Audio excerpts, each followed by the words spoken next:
Have you ever wondered how a simple bar of soap can protect you from germs and viruses? Well, in this video, I'll dive into the fascinating molecular biology behind soap, cell membranes, and how tiny molecules, like in this bar of soap, wage a microscopic battle every time you wash your hands. According to the FDA, soap is made from a combination of oils and fats with a strong alkaline solution, or lye, which is typically sodium hydroxide. This reaction, called saponification, is a specific type of hydrolysis that occurs with esters. Ester bonds are specifically found in fats and oils. On my right, you'll see a simplified diagram that shows how lye breaks down the ester bonds in fats, releasing fatty acids that bind to sodium ions and ultimately creating soap molecules. In addition, a natural byproduct of this process is glycerin. Soap companies often use glycerin as a base in lotions and creams because it's hygroscopic, meaning it attracts water. Now let's zoom in and take a look at the structure of a single soap molecule. A soap molecule has a head and a tail. When you think of a soap molecule, picture it as a tadpole with a split personality. It has a polar head that's hydrophilic, meaning it loves water, and a non-polar tail that's hydrophobic, meaning it hates water. This structure makes soap amphithetic. Amphithetic is a term meaning it can interact with both water and oil.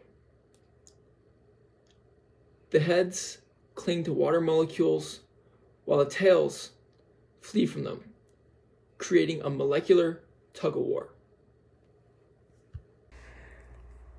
Similarly, our cell membranes are also amphithetic because our cells are held together by a phospholipid bilayer.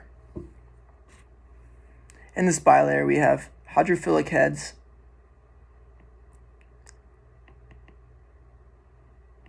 and hydrophobic tails. Got our tail right here.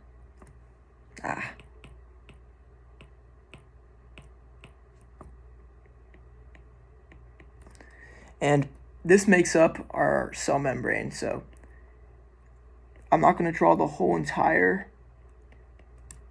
membrane because that would take too long, but this is what it would look like. On the outside, we have H2O, and on the inside, we have H2O. And what's separating it is these hydrophobic tails. If we didn't evolve in water, our cells wouldn't be like this. And not only do our cells have this membrane, here I'll draw the circle to resemble the cell membrane. So do our nuclear envelopes in the middle. They have the same phospholipid bilayer, where inside we have our genetic information.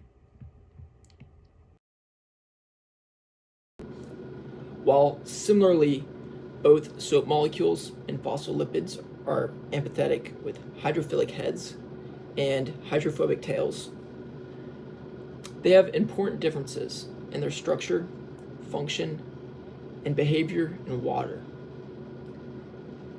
In water, phospholipids act as the fundamental building blocks of our cell membranes. They naturally assemble into stable bilayers and protect and organize our cells. On the other hand, soap molecules act as surfactants.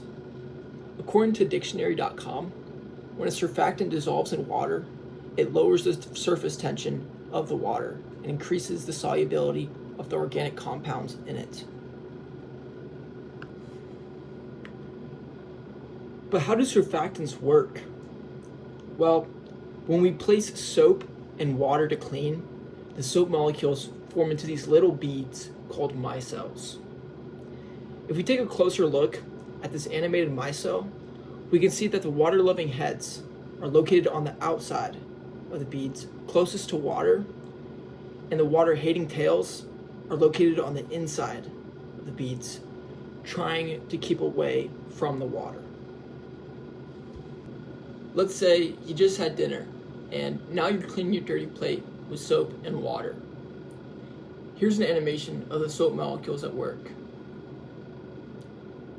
When you're cleaning your plate, the water-hating tails will attach to anything they can to get away from water. So when it finds grease or dirt on the plate, it surrounds and lashes onto it. And as we apply friction by scrubbing, these micelles pull dirt right from the surface of the plate, causing it to float around in the soap solution. That's why after you rinse your plate, after you finish scrubbing, it looks clean, because the dirt is gone. Now I'll show you how soap destroys viruses. Right here we have our soap molecule, and here's our virus.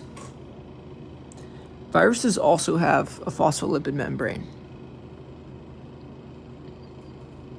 and inside we have its RNA. So this polar molecule right here interacts with these polar heads, and then this non-polar part actually pulls these tails out. This process breaks apart the virus's cell membrane and destroys the virus. In simpler words, soap molecules trap dirt and destroy viruses by disrupting their membranes. So, wash your hands well, stay safe, and appreciate the science behind every bubble.